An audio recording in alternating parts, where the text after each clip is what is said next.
ఏంటక్కో పెద్ద బ్యాగ్ ఏదో పట్టుకొని వచ్చేసినట్టున్నావు అనుకుంటున్నారా? అవును, ఈ బ్యాగ్లో అయితే మా బాబుకి ఫస్ట్ క్లాస్కి కావాల్సిన టెక్స్ట్ బుక్స్, నోట్ బుక్స్, అలాగే స్టేషనరీ ఐటమ్స్, 1 year కి సరిపడా పెన్సిల్స్, ఎరేజర్స్ అయితే ఉన్నాయి. ఆర్మీ స్కూల్లో అయితే సంవత్సరానికి ఒక్కసారి క్లాస్కి తగ్గట్టు అన్ని ఒకేసారి కొనివ్వాలి అన్నమాట. కొత్త బుక్స్ కాబట్టి అన్నింటికి కవర్స్ వేసేసి టీచర్కి ఇద్దామని చెప్పి నేను ఇక్కడ బ్యాగ్లో నుంచి అయితే తీస్తున్నాను. అందరికీ సమ్మర్ హాలిడేస్ స్టార్ట్ అయితే నువ్వేంటి ఇప్పుడు బుక్స్ కవర్స్ వేసి ఇద్దాం అనుకుంటున్నారా? ఆర్మీ స్కూల్లో అయితే మే 2nd week వరకు అయితే సమ్మర్ హాలిడేస్ అయితే ఇవ్వరు.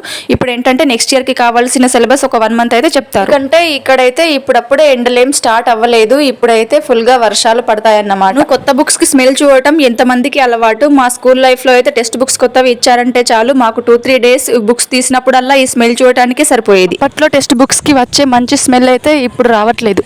ఆర్మీ స్కూల్లో చదువు గురించి చెప్పాలి అంటే చదువుచారడి దోషడు బల్పాలని చెప్పవచ్చు. ఇక్కడ కట్టే ఫీజులతో పోలిస్తే అదే సివిల్లో కడితే ఇంకా మంచి స్కూల్లో చదివించవచ్చు. ఇంతకీ కొత్త బుక్స్ కి స్మెల్ చూసే అలవాటు మీకుందా? అయితే కామెంట్ బాక్స్లో షేర్ చేసుకోండి. అంతవరకు ఈ వీడియోకి ఒక లైక్ ఇచ్చి నా ఛానల్ సబ్స్క్రైబ్ చేసుకోండి. బాయ్.